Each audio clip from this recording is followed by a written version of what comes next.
Hey everybody, thanks for coming to Noir Night. I'm sorry I couldn't be there. I had to travel. And that's just the way it goes. But anytime I travel, I try to leave the Noir Night people with a good noir film that doesn't even need an introduction because it's so good. You don't need me to say anything about it. It's that good. By the way, when I was traveling today, it was a long travel day. The TSA guy saw that I got a TCM t-shirt on, and he was like, hey, you look like the guy from TCM. And I was like, Ben Mank? So I guess I'm doing all right. Ben Mank, he's handsome. I'm showing a crowd pleaser night, and what I'm showing is The Narrow Margin, directed by the great Richard Fleischer. It was remade in 1990-something with Gene Hackman and Ann Archer. I remember seeing it with my parents, probably at Eaton Square or Woodland Hills Mall. The Narrow Margin from 1953. It was filmed 3 years earlier, and that film was shot in 13 days. It's 72 minutes long. That's about 5 or 6 minutes a day. Howard Hughes loved the film. He loved it so much that he shelved it for 3 years, and he wanted to remake it with Robert Mitchum and Jane Russell. Richard Fleischer convinced him to release the film as is if he did a reshoot for him for a different movie. This movie is so good. It's about a copper's gotta take a mall, keep her from getting killed, and they gotta get her on a train. Perfect example of using little resources to make the most of something. The whole movie, you're thinking, You're just one guy bucking a big company. hey, we're on a train. You're not on a train. It's movie magic. But you think you're on a train, but it's fake. Your disbelief is suspended with lights and reflections and projections, and they make you think we're on a goddamn train, but we're not on a train. It's movie magic. Director William Friedkin, who made The French Connection and Exorcist and Live and Die in L.A., he does DVD commentary on this DVD, and he cites this film as a major influence to himself, including films like French Connection and Live and Die in L.A., you know, because there's train stuff, there's subway stuff in French Connection. He calls film noir an American filmmaking style. That's right. Film noir, it's ours. It's ours. I'm tired, by the way. So the film stars Charles McGraw, who's great. He's always good. He's one of my favorites. He does big parts. He does small parts. He does lead guys. He does bad guys. He does the heavy. He does the henchman.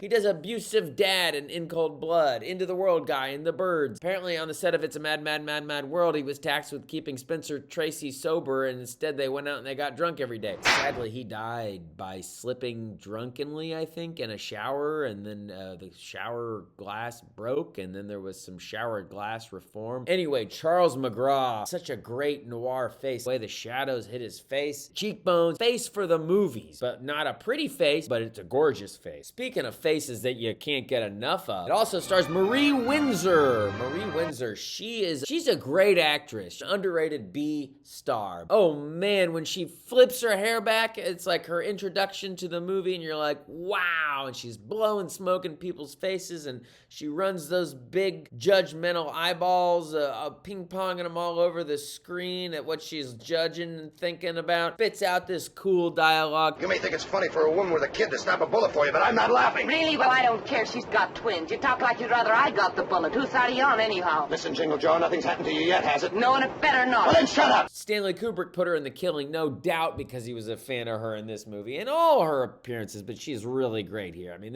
she is super memorable here. She should have been a bigger star. The film also stars an actress named Jacqueline White. There's not a lot to say about her. I've seen her pop up on a few things on TCM every now and then. I think this is her most famous film, and she had retired. She married an oil feller in Casper, Wyoming, and she happened to be visiting RKO with her baby. Ran into director Richard Fleischer, and he was like, ooh, hey, I'm gonna cast you in my movie. And he just put her in. Incredibly, as of today, it appears that she is still alive at 103 years old. I saw a clip online of her with a granddaughter.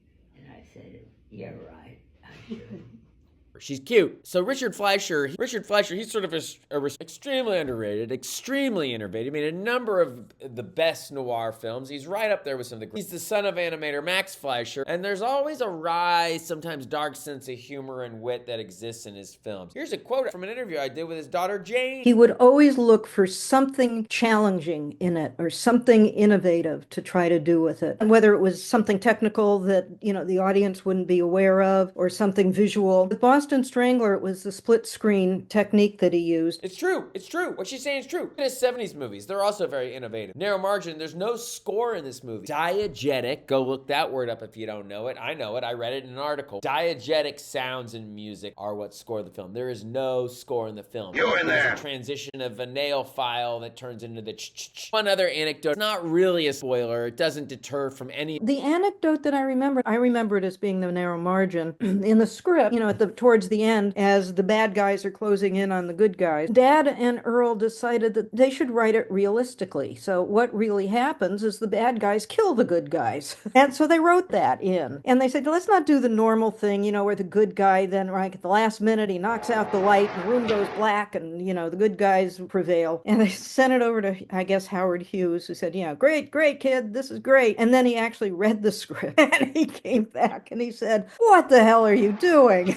You can't kill off the good guys. They went back to the ending where, the light gets knocked out and the good guys prevail. So much for that innovation. Okay, I have to go to bed now. I hope you enjoy the movie. It's so good. I might even show it again. I don't know.